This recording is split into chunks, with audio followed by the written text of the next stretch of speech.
So for a guy who's like, whether he's a teenager or he's in his 20s, he's like, I can't gain right now, trying to eat more food. Did you have to eat until you were uncomfortable, or did you just eat in a surplus? Yeah, so I started off, doing kind of just the eat everything in sight type bulking. Now that's something I'm very much against now. But I mean, I think everyone goes through that bulking phase where it's just eat everything in sight. You're loading up the big shakes, the ice cream, the bananas, the peanut butter, the chicken shakes. Now I will say the chicken shakes are low calorie. The chicken shakes are low calorie. All right, let's cover the chicken shake here for a minute. What's going on with this chicken shake? Yeah, let's address the elephant in the room here on this, because I've been doing the chicken shake for years, and anytime someone hears about the chicken shake, immediate repulsion. Yeah. So I can't take credit for the chicken shake, first of all. I mean, some of the OGs were doing, we talked about it. Derek Poundstone, his was the tuna shake. And then he took it a step further. And then Blaine Sumner, Blaine Sumner was doing chicken shakes. He was doing beef shakes. So I saw that going on, and I worked with. It's cooked meat, by the way, everybody. It is cooked meat. It is. Yeah, I always need to clarify that. But yeah, I've been doing the chicken shake for years, so I'll do crock pot chicken. I recommend the crock pot because it's super tender, it liquefies easily. That's the big thing. Get the texture right. You got to get the liquid texture. If it's chunky, it's going to be no-go. Does it taste good? It doesn't taste bad. It tastes like chicken. Is it like, would you say that the chicken shake, it's like maybe on par with like a soup? Yeah, exactly. It seems like a soup. Like at first it sounds really disgusting, but you're making this savory, right? Like you're probably throwing salt in there and maybe some water? Or? I would initially do seasoning, but then I got to a point where I was like, just the less taste, the better. So I just do plain unseasoned crock pot chicken, mix it with water straight up, serve it cold. That's a huge recommendation. Serve it cold. And with the crock pot, the correct water ratio, you can get it kind of the texture of whole milk is kind of what it feels like. And is this inspiring you, Nsima? This is actually disgusting. I have a question for you. I guess this is great, but how about adding like some broth, some bone broth? See, everyone always brings this up. They're like, well, why not add the broth? Yeah. And I'm like, well, I'm not trying to taste it.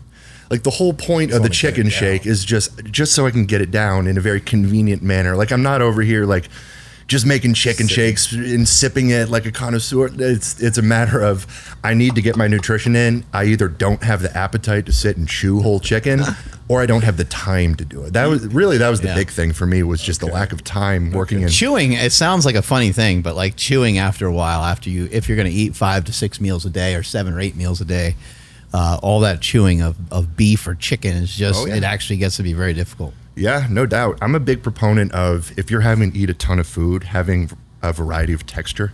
So using things like Greek yogurt, using cream of rice, things that don't require the chewing, that goes a long way. John Anderson, cream of mushroom soup. John Anderson, right?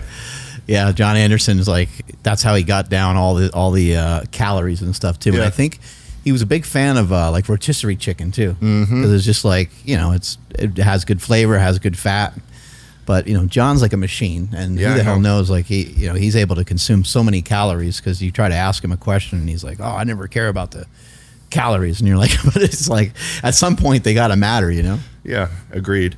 But I've actually used the rotisserie chicken for the chicken shake a few times. It's another good tender option. But the biggest thing was just the time convenience of it. Just working in football, be coaching lift groups all day, and I'm trying to get 6 meals a day in, and we might have 2 minutes between team lift groups, and I don't have time to sit down and eat in a whole meal. So the chicken shakes came in handy. Big time. Chicken shake, link in bio. Yeah, exactly. If anyone wants to sponsor that, we can make it happen. In the chicken shake, is there ever any like rice thrown in there, or any carbohydrates thrown in there? I would pair it with a much better tasting shake, a carbohydrate shake. So I'd do the chicken shake, and then I'd have a smoothie with it. I'd do blended up oats, fruit, some honey, whatever carbs I needed. As a separate drink? Would be in a separate shake, yes. Okay, so I guess this is one thing. If somebody's finding it hard to get in their calories, they can liquefy some of their stuff. You think that, you mentioned textures, but maybe to drink some of those calories would make it easier too? Yeah, and that's a really interesting method, because you're going, like almost against what we teach people when they're heavy. It's like, hey, don't drink your calories. Yeah, and you know, there is an argument against a lot of liquids when you're trying to get nutrition in, because you know, all the fluids kind of, you know, dilutes the stomach acid, can make it a little bit harder to digest.